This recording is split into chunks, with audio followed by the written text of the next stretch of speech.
Trump is on his way to Vietnam. He's going to be meeting with Kim Jong-un. This is his second summit.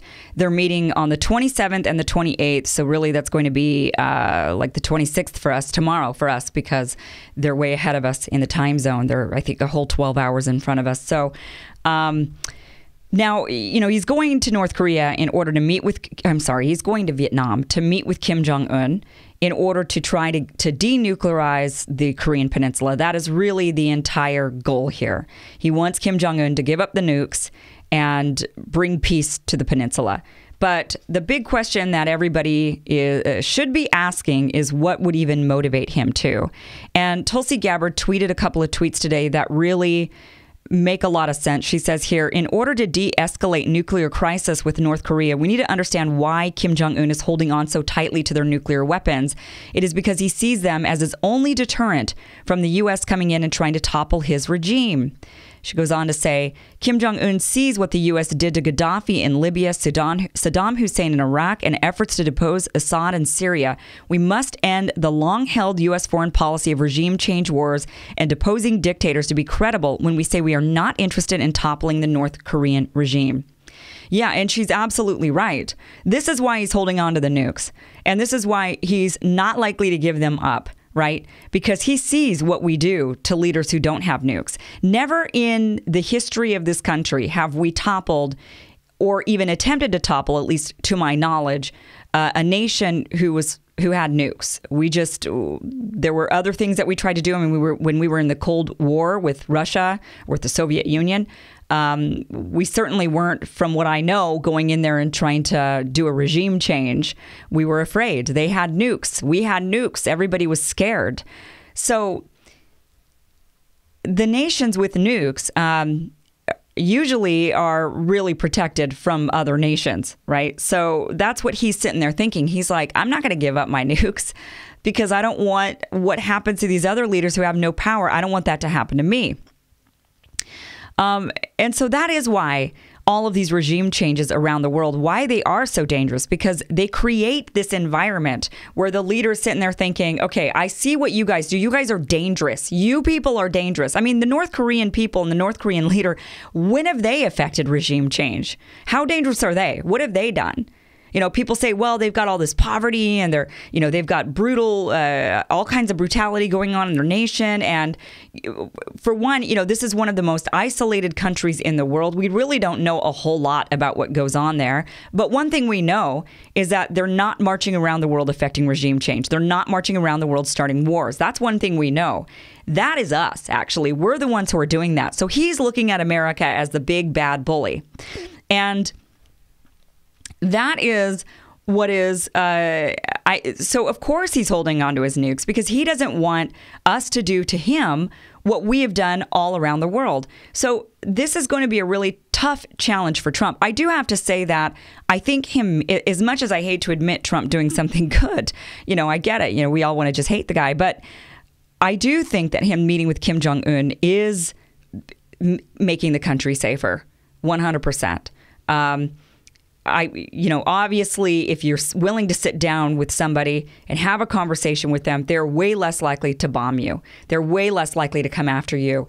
If Kim Jong-un thinks that Donald Trump and him are friends, he's much less likely to bomb the United States. So I do think that sitting down with Kim Jong-un has made the world safer and has made us as Americans much, much safer. But that being said, I still don't know how he's going to convince Kim Jong-un to give up the nukes when Kim Jong-un sees what happens to leaders around the world and, like Tulsi Gabbard pointed out, sees what's going on in Libya and in Iraq and what we've tried to do in Syria. He sees all of this, and how in the world is he he's just not going to give up the nukes. So, actually one country and one country only has ever denuclearized. There's 4 total technically, because 3 of the nations, that was Ukraine and a few of those nations that were part of the Soviet Union, they inherited some nukes that were just in their territory, and they did give them up. They were not nukes that they had developed as nations. They just had them in their land, and they gave them up. But one nation actually built nukes and did denuclearize, and that was South Africa. But they only denuclearized once the Soviet Union fell. They were afraid they were an apartheid state, and they were afraid that the Soviet Union was building up their kind of covertly going in there and trying to build up a resistance in their black population up against the South African government. And so they were building nukes and arming themselves just in case the Soviets were coming. Well, when the Soviet Union fell, South Africa said, okay, well, then we don't need these anymore. And they actually denuclearized. That is the only time in history a nation has done that. And that was only done because the threat was over. But for North Korea and Kim Jong-un, the threat isn't over because the United States is still affecting regime change. Look what we're trying to do in Venezuela. This is never ending. I mean, it's like we do it to one, we do it to another, we do it to another, and then maybe that didn't work, like Syria. Maybe it's not really working. Okay, let's go ahead and do it in Venezuela. He sees this. He sees the threat. He's not going to give up the nukes. It's going to be extremely difficult to do. We'd have to bribe him with something else. I don't know what. We could maybe try to make him extremely rich, make sure he understands that there is absolutely no threat from the United States, unify the nation, allow the North and the South to reunify, make the man really, really rich. But I don't think that's going to work because I think he's addicted to power. I think he likes that. I don't think he wants to give up his position as the leader of North Korea. So it is going to be an extremely challenging thing to do. I think he likes to meet with Trump because he likes to be, he's just like Trump. He likes the spotlight. He likes the attention. So he's like, yes, we'll meet. We'll talk about denuclearizing. And we're going to go round and around and around and around in circles like this. But I do still think that meeting with him is making us safer as long as he can continue getting the attention. I think he'll be placated a bit, but I don't see him giving up the nukes. Furthermore, I want to bring your attention to this story because Mother Jones is trying to get us killed. They released this article saying Donald Trump spent his Sunday morning praising a brutal dictator. This is written by Tim Murphy in Mother Jones. He says here, President Donald Trump spent his Sunday morning in his own unique way, tweeting away about his admiration for the worst people in the world. This time it was North Korean leader Kim Jong-un, whom Trump is scheduled to meet in Vietnam to discuss, as Trump puts it, denuclearization. Boasting of his great relationship with Kim, Trump called the brutal dictator an asset to his country with the potential for great things. Here's the tweet. He says, Chairman Kim realizes perhaps better than anyone else that without nuclear weapons, his country could fast become one of the great economic powers anywhere in the world. Because of its location and people and him, it has more potential for rapid growth than any other nation. Mother Jones goes on to say here in this article, Tim Murphy says, Trump is unique in his insistence that the brutal dictators he's conducting diplomacy with are in fact good people. Tim, are you trying to get us killed? This is such an irresponsible article to publish because, look, if you want to try to rise people up to say, we should be admonishing Trump for meeting with Kim Jong-un. We cannot believe that he's meeting with this brutal dictator. You're not going to make any friends like this. You're not going to make a single friend going around saying, you've got an unstable person, okay, who's got nukes and pointed at us. And he was threatened those nukes to come our way for a long time. President Obama said to President Trump, our greatest threat is North Korea. So when you go and you say things like this, when you try to rile people up to be angry that Trump is actually trying to meet with this guy and calm him down, you are putting us all at risk. That is what you're doing.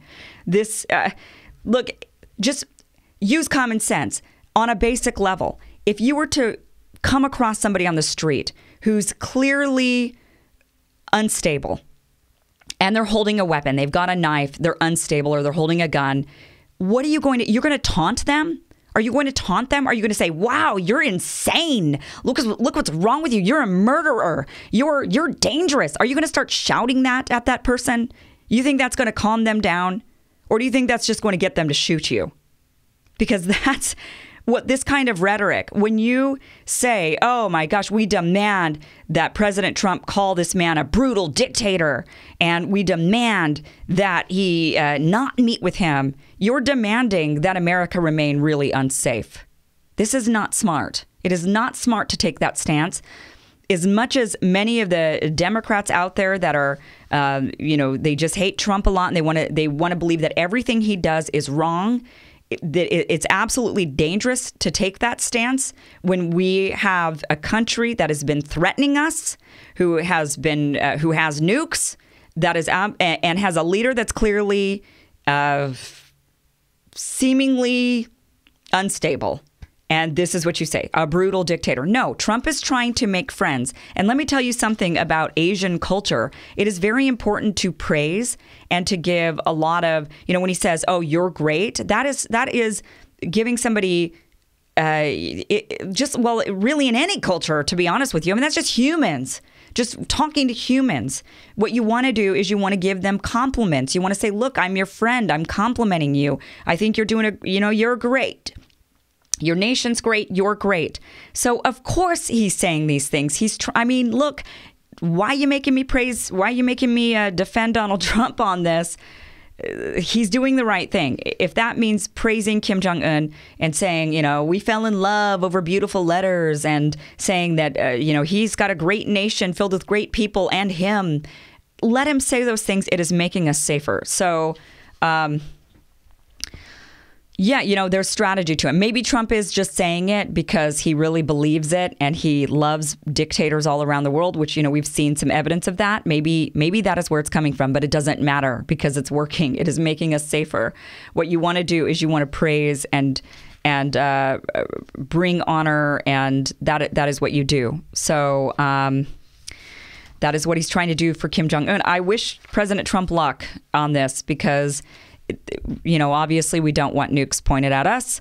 Obviously, we would like, in a perfect world, we would like North Korea to denuclearize and rejoin this South Korea in order to make one great nation. I don't know how likely that is. If Donald Trump can get it, people say, oh, he's just in it for the Nobel Peace Prize. I don't really care why he's in it. I don't care. Because the end result is the same. If he gets it done, he gets it done. It's a good thing for the North Korean people, the South Korean people, and the American people. And that is just the bottom line. So let's not lose our minds. And let's also understand that we've got a bigger problem going on, which are these regime change wars. And those are making us less safe because other people in the world are seeing this and they're tightening up their grips because they don't want that to happen to them. So, well, we will see how these meetings play out in North Korea. I'm sure the world will be watching. All right, coming up next, let's actually move on to, speaking of regime change, Venezuela. Marco Rubio sent out a tweet that actually, even just thinking about it now, it makes my stomach churn. It made my stomach churn when I saw it. It continues to make me sick. We're going to talk about that and what the reality just might be that's going on down in Venezuela. That's next.